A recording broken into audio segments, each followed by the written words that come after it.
assoiffés, je les abreuverai. La communauté charismatique Colonne de Feu est une association privée de fidèles de tout état de vie.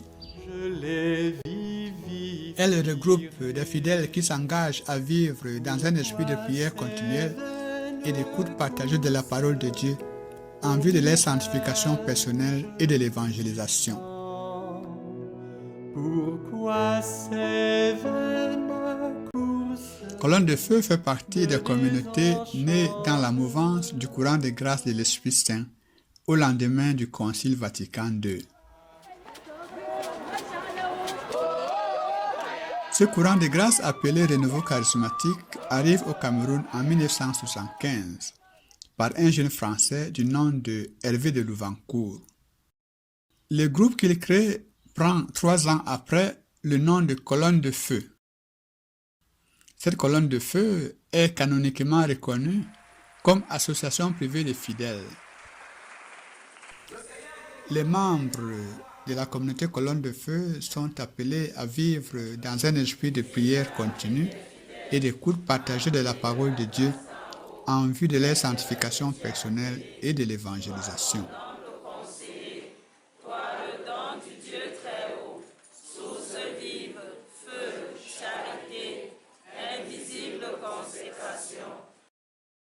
Les membres de Colonne de Feu s'engagent à entretenir une relation personnelle et communautaire avec Dieu par la prière sous toutes ses formes. Ils recourront notamment à l'adoration eucharistique et à la louange qui monte du cœur et s'exprime dans le chant.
La formation fait partie des principaux axes de la refondation.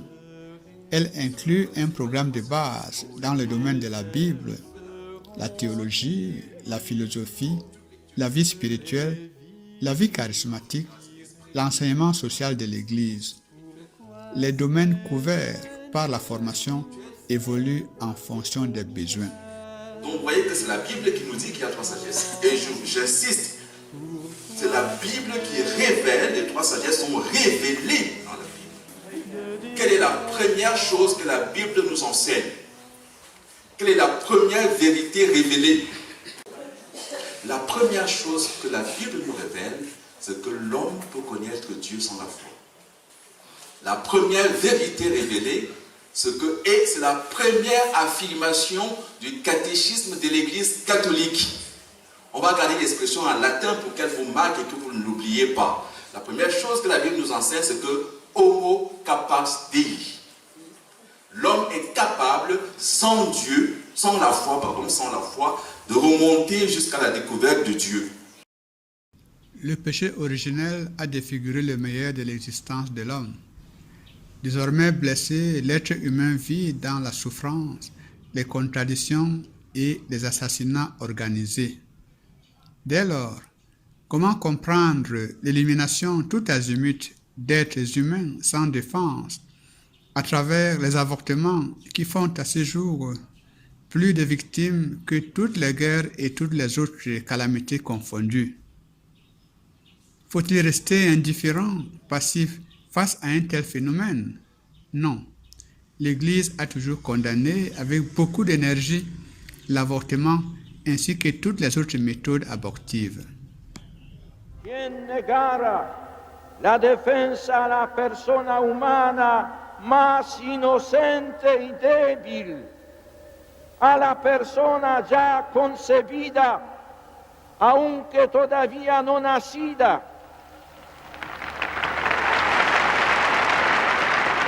cometería una gravísima violación del orden moral. Nunca se puede legitimar la muerte de un inocente. Pour lutter contre ce fléau, la communauté s'est engagée depuis 2005 dans les campagnes contre les avortements volontaires. La communauté ne cesse de parcourir les paroisses, les lycées et collèges, les centres de santé et autres espaces publics à grande concentration humaine pour annoncer la vie. Soyez pour nous des missionnaires qui prêchent avec autorité aux hommes. Aujourd'hui, ne tuons pas les enfants, n'encourageons pas les tueries, n'encourageons pas les avortements volontaires. Aidons le pays à garder les enfants qui sont dans leur ventre. Si le patron qui est là, l'enfant l'avait avorté, il ne serait pas ici, il ne mettait pas l'ordre dans la rue. Arrêtons d'avorter. À la Basilique Marie-Reine des apôtres de Mboli, pour prier pour mettre fin à ce phénomène. Ne jetons plus dans la poubelle ces enfants qui vont nous enterrer demain. Et là aussi, à la Noël prochaine, nous allons acheter des jouets pour tous ces enfants.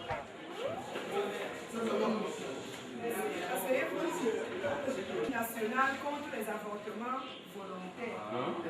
Donc, nous venons vous donner des conseils. Vous comprenez pourquoi nous sommes dans cette classe des garçons? Parce que les garçons déçoivent.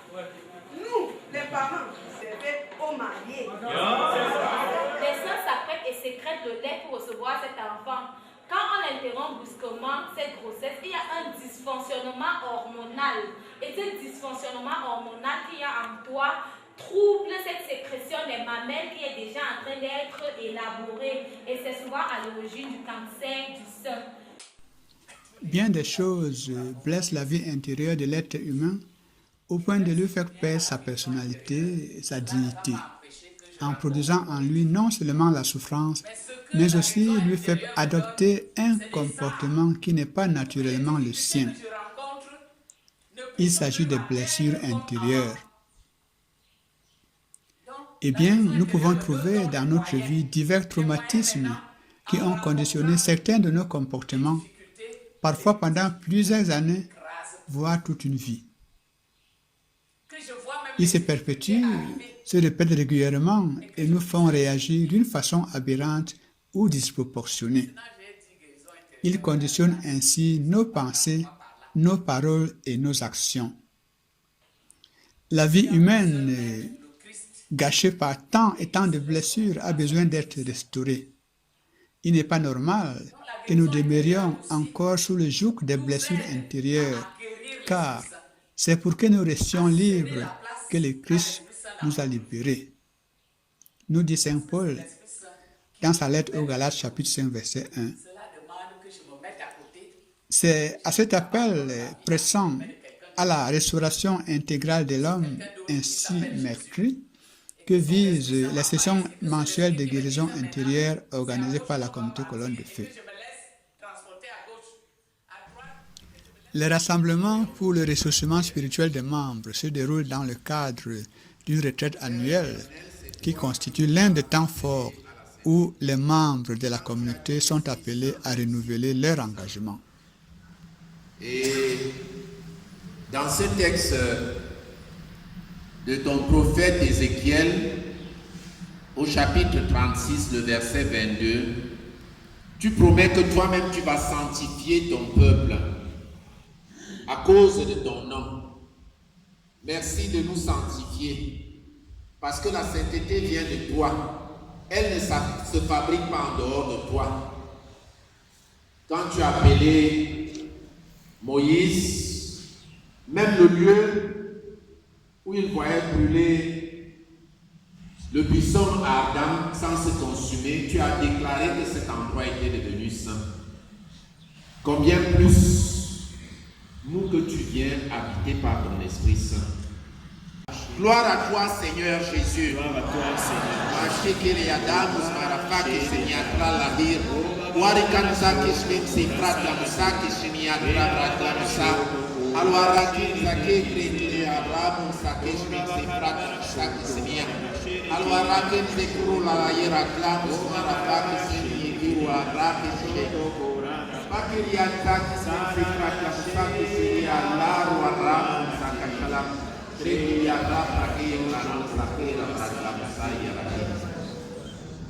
Je voudrais bénir le Seigneur parce que c'est un véritable temps de grâce. Et c'est tellement grand que tout à l'heure, le Seigneur me donnait de contempler comme des écrits, comme un décret qu'il sortait. Et il y a particulièrement des personnes qui s'inquiétaient, qui ont eu des personnes décédées dans leur famille, et elles étaient tellement inquiètes, elles se posaient la question si ces personnes étaient au ciel. Et le décret que je lisais, le Seigneur me donnait de contempler tout à l'heure, il décrétait particulièrement pour une personne. C'est une personne qui, l'une d'entre nous, porte dans son cœur, dans la prière. Je décrète que dès à présent, Cyprien entre dans ma gloire, il est au ciel. Amen. Amen. Et c'était le cas pour beaucoup de personnes décédées que nous portions dans la prière. Merci Seigneur Jésus.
Colonne de Feu étant une communauté charismatique, ces rassemblements pour le ministère public se font dans le cadre des nuits de prière et des triduums d'évangélisation.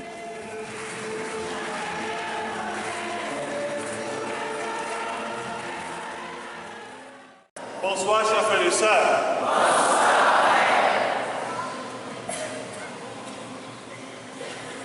Je vais commencer par ce que nous venons de vivre dans le monde. Et je vais utiliser la voie la plus autorisée, celle du pape François. Voici ce qu'il dit par rapport à la louange. Il se peut que cette prière,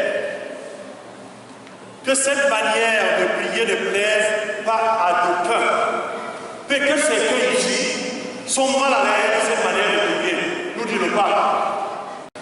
Mais il est certain que cette manière de prier s'insère pleinement dans la tradition biblique.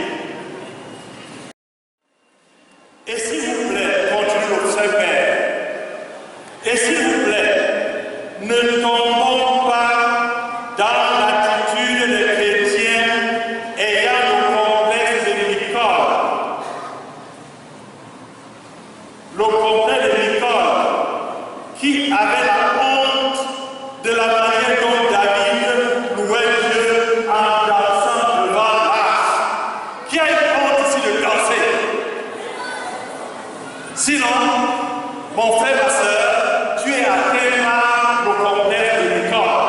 Et le pape dit, n'ayez pas honte de danser.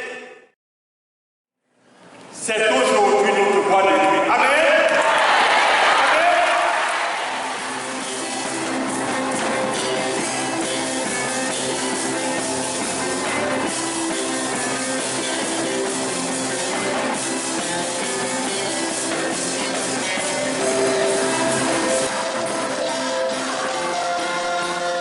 Faute de structures appropriées, la communauté passe ses activités dans des centres d'accueil qui ne lui sont pas propres, à l'instar des nuits de prière de Nouvel An, organisées depuis plus d'une décennie à la basilique mineure Marie-Reine de la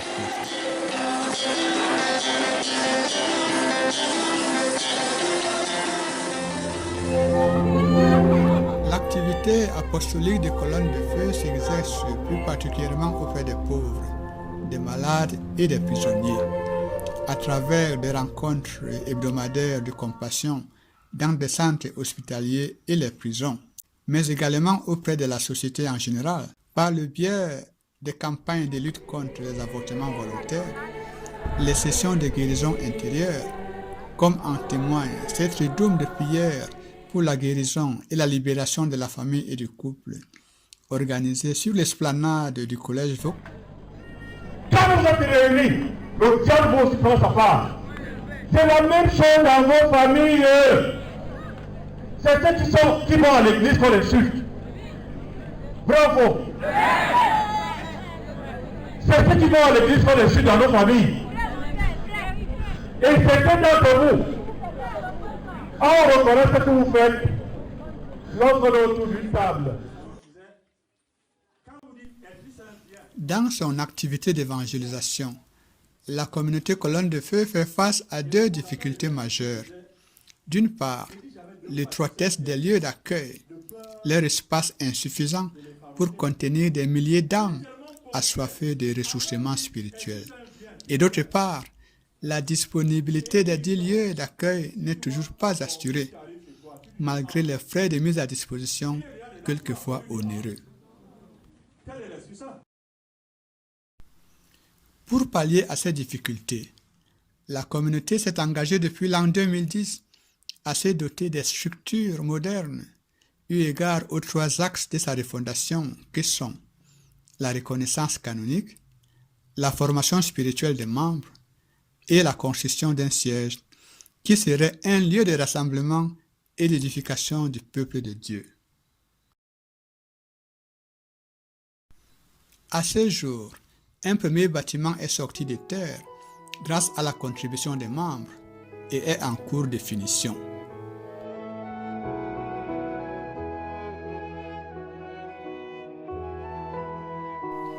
Ce bâtiment, initialement conçu pour servir de dortoir, accueille pour l'instant toutes les rencontres de formation et les autres rassemblements restreints des membres dans l'attente de la mise sur pied des structures appropriées.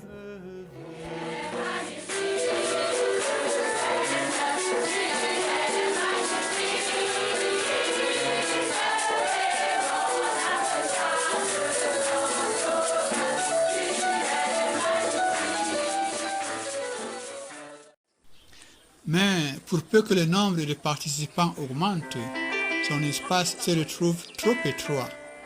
La communauté est alors obligée de tenir ses rencontres, une partie à l'intérieur du bâtiment, l'autre en plein air, sous des tentes de fortune, à l'instar de cette cérémonie assez grandiose de l'effusion de l'Esprit Saint.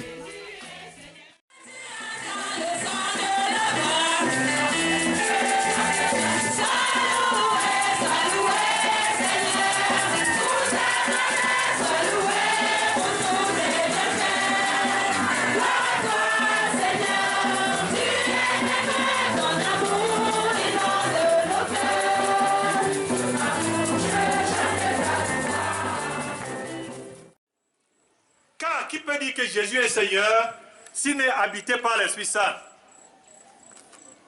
Il est donc question, frères et sœurs, que la culture de la Pentecôte fasse partie intégrante de la vie de chacun d'entre nous.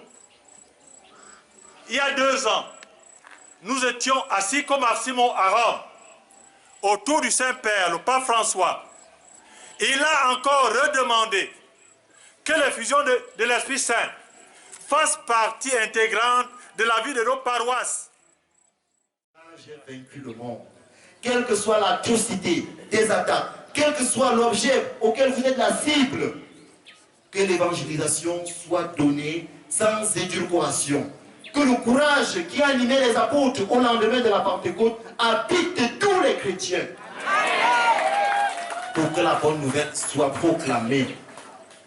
Certes, nous ne sommes pas des saints. Saint Paul, dans sa lettre aux Romains, rappelle parfois que le bien que je veux faire, je ne le fais pas. Le mal que je ne veux pas le faire, je le fais. Mais ça n'altère en rien sa sainteté parce que c'est dans le Seigneur qu'il puise cette sainteté.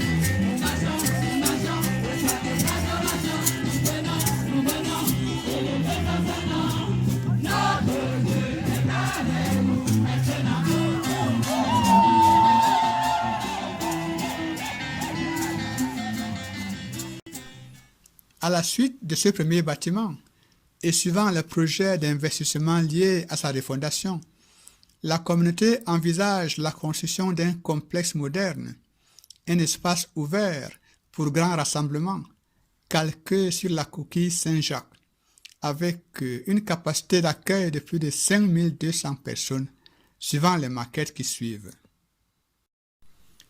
Pour aider Colonne de Feu dans son projet de construction du centre spirituel, et en vue de mener à bien son activité d'évangélisation, un appel de fonds est lancé pour d'éventuelles contributions au financement des dites constructions.